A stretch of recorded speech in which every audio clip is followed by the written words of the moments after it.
Chapter 28. The single digits of November slip by, and Zuri hasn't mentioned the Wheatie for a week. I'm nervous to ask her about it since it's such a big favor, and I don't want to be pushy. At school, our lunchtime talks have been all about final dress rehearsals for Jaden's play and the fact that his mom will be able to go tomorrow night after all. She canceled her work thing after all that. I hope it means she's okay with Jaden's acting. The thought of money runs behind all my other thoughts because the bus website shows only 12 seats left for my Florida trip. On Saturday morning, I can't take the suspense anymore. I won't even enjoy the play tonight if I don't know something about the Wheatie. I pick up my phone to text Zuri, and then a better idea comes to my mind. I'll call her mom. Since it's the weekend, she's probably home. Miss Thomas? Um, I'm Kihana Kadilo, Zuri's friend. Hello, love. I bet you're calling about that wonderful top. She doesn't have good news. People haven't shown much interest since the Wheatie was first listed. In my experience, reducing the price creates new excitement. She says, could you go down to $150? That would be okay, except I won't be able to give you as much. Never mind that, love. Like I said before, I'm happy to do it. I was wondering, Zuri hasn't told me why you're selling it. It's quite beautiful. Yes, ma'am. It's an extra. My closet has a bunch of these. I feel my cheeks burn. What am I talking about? My lie sounds done. Lucky you, she says, and I feel even worse. Don't you worry, we'll find the right buyer. And in the meantime, will we see you at the play tonight? I inhale rapidly, my mind cascading through the possibilities of her meeting my parents and mentioning this project. Kihana? Yes, ma'am. Yes, we'll be there. The night falls cool and clear as we drive to the school to see Jaden's play. One of Mom's college students is babysitting Mamito. We walk in to find the lobby packed. Zuri and I want to sit together, so I text her where to find us. I just hope her parents let her sit with us by herself. The enterprising Kihana Carrillo, shouts Miss Thomas. She waves and the family of three speeds over. So much for keeping the parents apart. I hug Zuri and the four parents shake hands. The Thomases, tall and regal, bend their heads down to greet my petite parents. I'm so enjoying getting to know Kihana, Miss Thomas says to my mother. I'm glad, Mom answers, and we're so happy when Zuri comes over.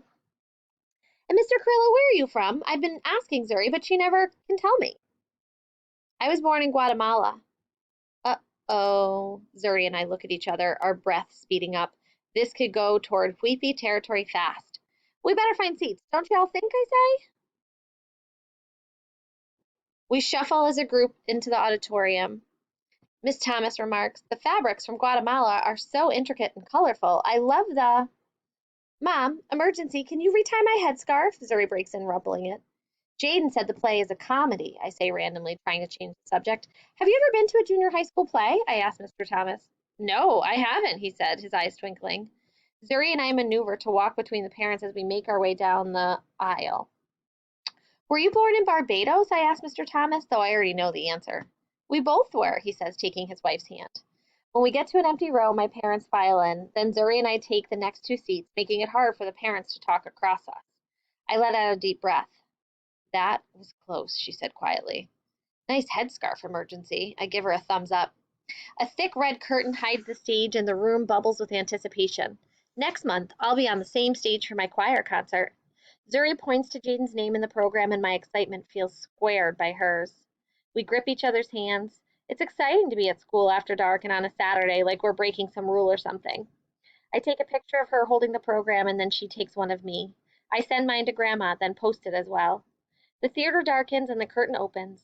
When the stage lights come up, Jaden stands in an old-timey living room looking like a British gentleman, top hat to wingtips. When he speaks his lines, we're immediately transported to London. I'm amazed at how good he looks in slicked hair and shiny shoes, gliding across the stage, even better than usual. Wow, Zuri whispers, and that's what I'm thinking too. As more characters enter, I keep an eye out for any cute girls who might like Jaden. Soon the audience is absorbing in the story, laughing in all the right places, and even I'm forgetting he's my Jaden. He's become his part. For a full scene, I forget he's my friend at all. I miss several lines as I realize my map of Jaden is too small. I need to add a sprawling new territory, a mountain range, a river. The cast takes a bow as the audience roars. I don't think anyone was expecting this play to be actually good, like real world good, and now we're 200 hearts wide open. Jaden steps forward, and I'm clapping louder than I've ever clapped before. He's happy in a way I've never seen, smiling with his whole body, eyes glittering. Let's go see him. Zuri's already on her feet. What about our parents? I'll go get the car, honey, Miss Thomas says. You wait for Zuri. I need to visit the ladies' room, Mom tells Dad. Whew, crisis averted. The dads might talk, but that doesn't worry me. We run to the backstage door, ready to hug Jaden, ready to show how I hear the drama teacher accepting praise from the principal. Finally, we see Jaden surrounded by cast folk and crew. He's hugging some and fist bumping others. Students from grades above shake his hand. We're almost close enough to get his attention when the main character from the play, who must be Seth, grabs Jaden in a bear hug. I hear what he says, but it's almost a code filled with inside jokes. Where's the seventh Napoleon? Stage laugh! Don't be naff! They're laughing back and forth and jostling each other when Zuri bellows, Jaden, that was fantastic! He startles, and his face flushes when he sees us approach. He glances at Seth and says, Hey! Seth stands close by as Zuri moves in to hug Jaden. Absolutely brilliant, she says, hugging Seth too, even though I'm pretty sure she doesn't know him. I couldn't stop laughing. I set aside a half thought that's forming in my head, focus on Jaden's face, and surge of happiness returns. You were amazing, I say, squeezing him tight, inhaling the cinnamon smell of his hair gel. I loved it. Thanks, guys, he said. I can tell he knows he did super well. Seth is still with us, so I say, You did a great job, too. Nodding and smiling, a kind of through the air handshake. No one has timing like Jaden, though. We had that rapid fire going, man. Jaden breaks into a real smile. See, he explained to Zuri and me. Seth has to. Oh, Seth, this is Zuri and Kihana. He points to each of us. Seth has to interrupt me in scene 3, and then I have to talk over him a line later.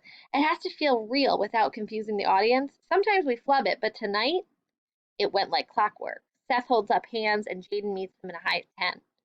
Did you see Amanda in the couch scene? Seth starts laughing. She almost didn't pick up the vase. Zuri looks at me and I look back. We know it's time to go. The sparks in the room are for the cast and crew. They're all electrified like a bank of lights. Jaden clearly just wants to talk with Seth. Wait, Key? I lift my head to see Jaden's green eyes soften. Thanks. For what? Remember lunch at the tree? I didn't know if I would even try out for this thing. I was worried about, well, you remember, Jaden smiles, and Seth looks at me more closely. I have you to thank for all of it. I knew you'd be great. A little glow warms my chest, and I really wish I could talk to him alone. Now is the time to tell him what I couldn't last week. Now would be perfect. But the moment doesn't come. Cast members slap Jaden and Seth on the back, and Seth stays right at Jaden's side. Zuri and I say our see you Mondays and walk toward our dads. The hall of walking coats seems tame, a world without spotlights and applause. I'm happy for Jaden and I feel special for him, but my heart slumps. I've seen something I didn't expect. The play is Jaden's life tonight, and I am in the wings.